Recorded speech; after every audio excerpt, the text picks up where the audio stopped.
भागवत कहती है ना कि अंते नारायण स्मृति, अंते समय में हमारा मन जिसमें लगता है हमको वही बनना पड़ता है। कि जन्म लाभ परः पुंसाम अंते नारायण स्मृति। मनुष्य जीवन का परम लाभ क्या है कि अंत समय में हमको भगवान की याद आ जाए। और सबसे पहले आप सभी लोगों को मेरा प्यार भरा नमस्कार। मेरा नाम है गणेश कांडपाल। मैं उत्तराखंड के पिथौरागढ़ जिले से स्वागत करता हूं दोस्तों अपने इस ब्लॉग में। आज जो है आज की ब्लॉग में श्रीमद् भागवत कथा में भागवत क्या कहती है, हमें जो है अंत समय में किसकी याद करनी चाहिए, और इसी कथा के श्रवण करते हैं। इसी कथा को आप ब्लॉग में बने रहना। अच्छा लगने पर लाइक सब्सक्राइब अवश्य करना। और 3 हो गए तो खटपट होने लगी, मैं 4 आदि मन में फिर मरामार हो जाएंगे, है कि नहीं। तो अकेला मनुष्य जब तक है तब तक सुखी है पिताजी। जब तक मनुष्य 2 पांव वाला है तब तक सुखी है। 4 पांव वाला हो जाता है तो फिर वो सुखी नहीं रहता। माने दिखुट्ट जब तक एकोलो से तब तक सुखी हो। ब्याह है जो 4 खुट्टे है भी, फिर जहाँ जाल घर वाले दगाड़ लाग जाएंगे। फिर नंतिन है गया 6 खुट्टे हो जाएंगे। फिर नाथपात हो गया 8 खुट्टे वाले हो जाए, लेकिन नहीं स्कूटी से तुम काली ले जा सकता और कार ले जा सकता है कहीं के, तो घर वाले के सब जाके ले जा सकता तो, है कि नहीं। तो जितना बड़ा है उतना ही जंजाल हो गया। इसलिए पिताजी यह गृहस्थ जीवन कैसा है, यह गृहस्थ जीवन अनेक प्रकार का जंजाल है। हे पिताजी मैं इस गृहस्थ जीवन में नहीं आना चाहता हूँ। कैसा है गृहस्थ जीवन, गृह कारज नाना जंजाला ते अति दुर्गम सैल विशाला। गृह कारज नाना जंजाला ते अति दुर्गम सैल विशाला। गृह कारज नाना जंजाला ते अति दुर्गम सैल विशाला। गृह कारज नाना जंजाला ते अति दुर्गम सैल विशाला। गृह कारज नाना जंजाला, गृह कारज नाना जंजाला। गृह कारज नाना जंजाला, गृह कारज नाना जंजाला ते अति दुर्गम सैल विशाला। ते अति दुर्गम सैल विशाला। गृह कारज नाना जंजाला ते अति दुर्गम सैल विशाला। गृह कारज नाना जंजाला ते अति दुर्गम सैल विशाला। तो प्रिय व्रत पिताजी से कहते हैं, पिताजी गृहस्थ जीवन बड़ा अंधा कुआं है। जो एक बार इस कुएं में पड़ गया वो बाहर फिर नहीं आ सकता। जैसे दलदल है ना, जो एक बार दलदल में फंस गया वो बाहर निकलने का जितना प्रयास करता है उतना नीचे नीचे धंसते रहता है। इसी प्रकार यह गृहस्थ जीवन भी दलदल है। और जो भक्ति मार्ग में है उसको गृहस्थ में तो जाना ही नहीं चाहिए। पिताजी ने कहा बेटा 4 आश्रम है ना, और गृहस्थ सरसो लोके, गृहस्थ के बराबर श्रेष्ठ कोई मार्ग नहीं है। संन्यास, वानप्रस्थ, ब्रह्मचर्य और गृहस्थ, तो ये तीनों सन्यासी भी, गृहस्थी भी और सन्यासी भी, वानप्रस्थी भी और ब्रह्मचर्य भी किसके द्वारा पलते हैं, गृहस्थी के द्वारा। क्योंकि जो बटुक होते हैं वो गृहस्थियों के वही भिक्षा मांगने आते हैं। जो वानप्रस्थ होते हैं जो तपस्या में लीन है वह भी और सन्यासी भी गृहस्थियों के पास ही आते हैं। इसलिए गृहस्थ जीवन सबसे श्रेष्ठ है। गृहस्थ में धर्म, अर्थ, काम और मोक्ष चारों पुरुषार्थ सिद्ध होते हैं। गृहस्थ में रहकर के ही मनुष्य धर्म कर सकता है, गृहस्थ में रहकर के ही मनुष्य अर्थ की प्राप्ति कर सकता है, और गृहस्थ के द्वारा ही अपने कामनाओं की पूर्ति कर सकता है, और गृहस्थ के द्वारा ही वो मोक्ष को भी प्राप्त कर सकता है। इसलिए बेटा तुम गृहस्थ में आ जाओ। तो पिता की बात मान करके इन्होंने विवाह कर लिया प्राचीन वरी ने। तो वृक्ष जो है अशक्नी के साथ इन्होंने विवाह किया है। विश्वकर्मा प्रजापति की पुत्री के साथ। समय आने पर इनके 9 पुत्र हुए, 2 पुत्र तपस्या करने के लिए चले गए, 7 पुत्र रहे। अब ये देखते हैं कि सूर्य उदय होता है, सब उठते हैं, शाम को सूर्यास्त होता है, सब सो जाते हैं, रात भर सोने में बिता देते हैं, मैं रात ही नहीं होने दूंगा। तपस्वी थे तो रथे न ज्योतिर्मय न रजनीम अपि दिनम करिष्यामि। अपनी तपस्या के द्वारा एक चक्र का ऐसा रथ बनाया कि वह रथ सूर्य के समान ही प्रकाशमान रहा। जैसे ही सूर्य अस्त हुआ, पूर्व दिशा से उस रथ पर बैठ करके वह 7 दिन तक पृथ्वी का चक्कर लगाया। तो 7 दिन तक पृथ्वी पर अंधेरा नहीं हुआ। ब्रह्मा जी आए, बेटा ऐसा मत करो, ये प्रकृति है, प्रकृति के साथ अगर कोई छेड़छाड़ करता है, प्रकृति विकृत रूप ले लेती है, और प्रकृति बिगड़ गई ना, फिर उसको कोई संभाल नहीं सकता है। तो कहा, यह अंधेरा क्यों बनाया, रात्रि क्यों बनाई? तो कहा, जहाँ कामी लोग रात्रि में कामना पूर्ण करते हैं, आलसी सोते हैं, वहीं तस्मात जागृत संयमी, जो तपस्वी लोग होते हैं, संयमी लोग रात्रि में ही जग करके भगवान का भजन कीर्तन करते हैं। ले बेटा रहने दो। तब उन्होंने पृथ्वी को जो है रथ को रोक दिया। 7 दिन पृथ्वी पर चलने के कारण जो जहाँ रथ चला एक पहिए का, वो गड्ढा बन गया, वही 7 समुद्र बन गए। और इधर गए तो गड्ढा, उधर से इधर को आए तो गड्ढा, तो एक समुद्र ये दूसरा समुद्र, बीच में जो उभरी जमीन हुई उसको द्वीप बना दिया। तो तब सप्तद्वीप वसुंधरा बन गई है। कुशद्वीप, क्रोच द्वीप, पुष्कर द्वीप, शाल्मली द्वीप। तो इस प्रकार से यह 7 द्वीप बन गए।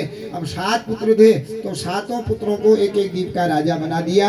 एक द्वीप हुआ जम्बूद्वीप। जम्बूद्वीप का राजा अपने सबसे बड़े पुत्र अजनाब को, आग्नित को बनाया। इनके 9 पुत्र हुए, जम्बूद्वीप को 9 भाग बना दिया। उसमें अजनाब को नाम के पुत्र को, नाभि नाम के पुत्र को अजनाब खंड दे दिया। इन्हीं के वंश में भगवान का एक अवतार हुआ, जिसमें ऋषभदेव के रूप में भगवान हुए। समय आने पर ऋषभदेव के 100 पुत्र हुए। 9 पुत्र तपस्या में चले गए, जो 9 नाथ बन गए। गोरखनाथ, मच्छेंद्रनाथ है ना, जो 9 नाथ कहते हैं, 9 योगेश्वर कहते हैं, 9 नाथ बन गए। सबसे बड़े पुत्र थे भरत, तो इस अजनाब उनको राजा बनाया, तो उन्हीं को अजनाब खंड के राजा भरत बन गए।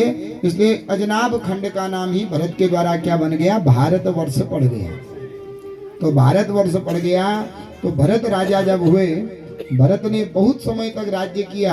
एक दिन खाना खा रहे थे, खाते खाते क्या हुआ, इन्हों दांत टूट गया। दांत कोई सख्त चीज खा रहे होंगे, कुछ मूंगफली उपली, तो दांत टूट गया। दांत टूटने से इनको वैराग्य आ गया। देखो, वैराग्य कहीं पर भी आ सकता है। कहते हैं ना, क्रिया चरित्रम पुरुषस्य भागम देवो न जानाति कुतः मनुष्यम। कहाँ पर मनुष्य के जीवन में भगवान के प्रति श्रद्धा जाग जावे, कहाँ पर विषयों से वैराग हो जावे, कोई नहीं जानता है। क्या वैराग्य हुआ, मेरे खाते खाते मेरे दांत टूटने लगे हैं, लेकिन मेरी इच्छा अभी तक पूर्ति नहीं हुई। कितना बचपन से मैं खाते रहा, और आज बुढ़ापा आ गया, मेरे दांत टूटने लगे, लेकिन मेरी इच्छा पूर्ति अभी नहीं हुई। कपड़े कितने पहन दिए, कितने भरे अंदर, और कपड़े पहनते पहनते शरीर बूढ़ा हो गया, लेकिन इच्छा पूर्ति नहीं हुई। धन कमाते कमाते उम्र बीत गई, लेकिन मेरी इच्छा पूर्ति नहीं हुई। खूब क्रीम पाउडर लगाते लगा के मुख चिमड़ी गयो, लेकिन मेरी इच्छा पूर्ति नहीं हुई। तो इनको वैराग्य आया, तो कहा, मैं अब विषयों को नहीं, अब मैं परमात्मा की ओर जाऊंगा। सब कुछ छोड़ करके नेपाल में गए, भारत छोड़ करके। गंडकी नाम की नदी थी, उस गंडकी नदी के किनारे पुलह का आश्रम था, और उस आश्रम में रह करके वहीं भगवान सूर्य की जप करने लगे। तो एक दिन प्रातः काल का समय हुआ, रोज गंडकी नदी के किनारे जाकर के जप करते हैं।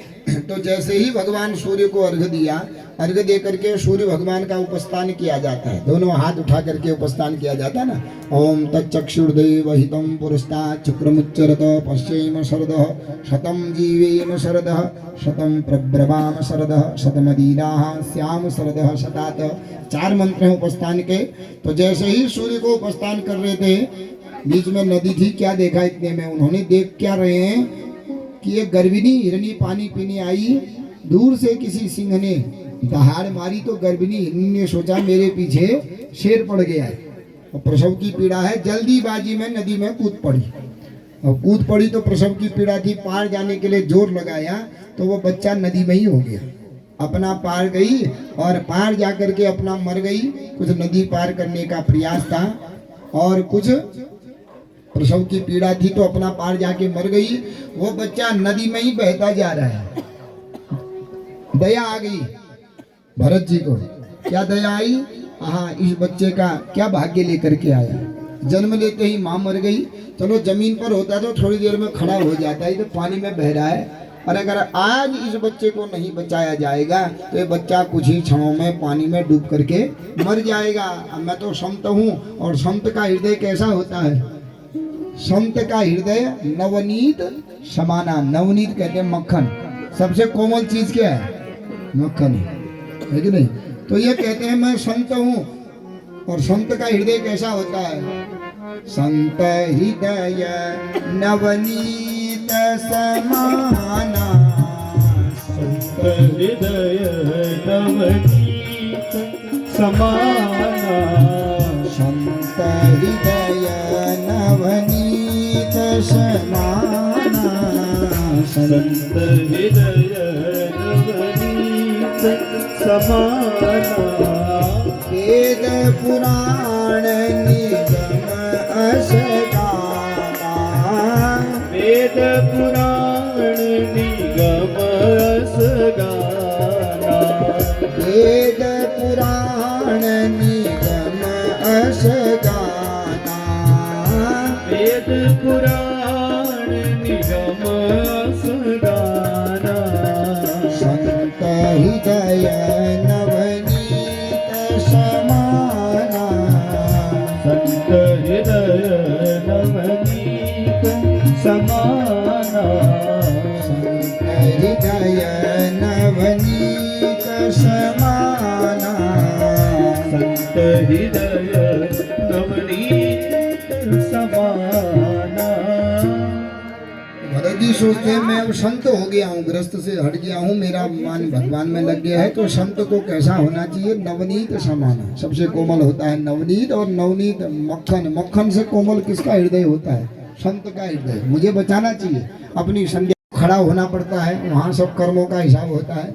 यमराज ने कहा भैया चित्रगुप्त को बुलाया, बताओ इसके अंत में किसमें मन लगा था इसका? क्योंकि भागवत कहती है ना कि अंते नारायण स्मृति। अंते समय में हमारा मन जिसमें लगता है हमको वही बनना पड़ता है। जन्म ला तो अंत कहते हैं कि अंते या मति सागति। अंत समय में हमारी मति जिसमें लगती है हमारी गति भी वैसी ही होती है। तो धर्मराज से चित्रगुप्त ने कहा महाराज अंत समय में इसकी मति किसमें लगी? इसकी मति लगी है हिरण पर। तो धर्मराज ने कहा जा उसी हिरण के बच्चे बन करके तेरा जन्म होगा। इसलिए भागवत कहती है कि अंत समय में क्या करें? ऐसा काम करना चाहिए कि अंते नारायण स्मृति जन्म लाभ परः पुंसाम अंते नारायण स्मृति। मनुष्य जीवन का परम लाभ क्या है? कि अंत समय में हमको भगवान की याद आ जावे। और समय नहीं भी ले सकते हैं, लेकिन अंत समय में मुख में क्या आ जावे? भगवान का नाम आ जावे। और भगवान का नाम है भी बड़ा दुर्लभ। तुलसीदास जी कहते ना कि राम नाम ऐसा दीप है कि राम नाम मणि दीप धरी जी हदे हरि द्वार। तुलसी भीतर बाहिर हूँ जो चाहसी उजियार। तो एक ही दीपक है, वो क्या है? राम नाम रूपी दीपक है। अभी राम नाम रूपी दीपक को बाहर रखें कि अंदर रखें? तो कहा ये जीव रूपी जो देहदी है, दरवाजा है, जीव पर राम राम कहते रहो। ये ऐसा दीपक है जो अंदर भी उजाला करेगा और बाहर भी उजाला ही उजाला करेगा। तो रा कहते ही कहते हैं कि बैकुंठ का दरवाजा खुल जाता है। हम जब रा कहते हैं ना मुख खुल जाता है, और मौ कहते ही मुख बंद हो जाता है। तो रा कहते ही बैकुंठ का दरवाजा खुल गया, हम उस दरवाजे के अंदर गए, और मौ कहा तो मुख बंद, दरवाजे बैकुंठ के बंद हो गए। इसलिए राम राम कहते हुए ही क्या हुआ? जो शरीर त्यागता है उसकी कभी दुर्गति नहीं होती है। इसलिए दशरथ जी ने अंत समय में क्या कहा? राम राम कही राम कही राम राम कही राम। एक बार नहीं 6 बार राम राम राम राम कहा तो गए हूँ सुरधाम। तो क्या हुआ? वो भगवान के दिव्य धाम के अधिकारी हो गए। तो अंत समय में राम का नाम कब कब आएगा? जब आदि में लेंगे, मध्य में लेंगे, तभी तो अंत में भी आएगा। तो बचपन में भक्ति करेंगे, जवानी में भगवान से जुड़ेंगे, तभी मरते समय क्या होगा? भगवान का नाम आएगा।